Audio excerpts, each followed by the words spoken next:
Yang penting, kalau mendapatkan peluang pertama, kalau bisa sudah mencetak gol. Jadi tidak perlu menunggu sampai mendapatkan 12 peluang.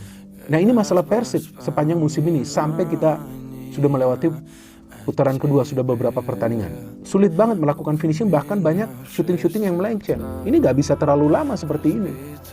Kalau terlalu lama seperti ini, nanti di satu pertandingan Persib mengalami deadlock, tim lawan lebih pintar membangun counter, mereka bermain dengan garis pertahanan yang tinggi, pasti kecolongan Persib, pasti kebobolan, dan akan bisa lebih banyak kebobolan. Sejauh ini defense-nya ada yang terkuat, tapi jika mereka tidak bisa melakukan finishing sering kena counter, bisa bahaya itu. Nah, yang saya mendapatkan berita bahwa kemungkinan Mark akan diturunkan. Walaupun Klok kita tahu sekarang juga punya persaingan, ya ada banyak pemain lain yang bisa dimainkan oleh Boyan Hodak, tapi saya melihat dengan absennya Klok sedikit banyak mempengaruhi juga permainan dari Persib, khususnya ketika mereka bertransisi dari positif ke negatif. Nah, jadi tampak tuh, nggak adanya Klok itu berpengaruh sistem bertahan dari Persib ketika mereka perlu di cover position. Dan saya pikir dalam hal ini kemungkinan juga Bojan akan melakukan beberapa perubahan di lineup untuk bisa mengistirahatkan pemain-pemain yang mungkin dia anggap tidak fit 100% setelah menjalani 2 pertandingan yang sangat menguras tenaga mereka ya, melawan Ratchaburi FC, karena di 2 pertandingan tersebut jika teman-teman perhatikan sebetulnya Persib yang lebih ofensif. Tapi Ratchaburi bisa memanfaatkan beberapa kali situasi counter attack.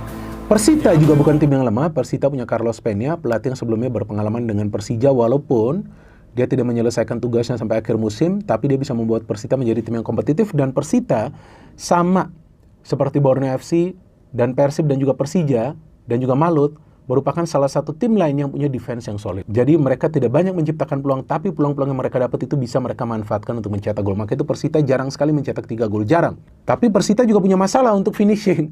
Nah, jadi ini 2 tim punya masalah untuk finishing, artinya pertandingan besok malam akan berjalan ketat. Dan kalau menurut saya bagi Persib, selain juga mereka finishing harus bagus, yang kedua mereka harus memanfaatkan transisi positif.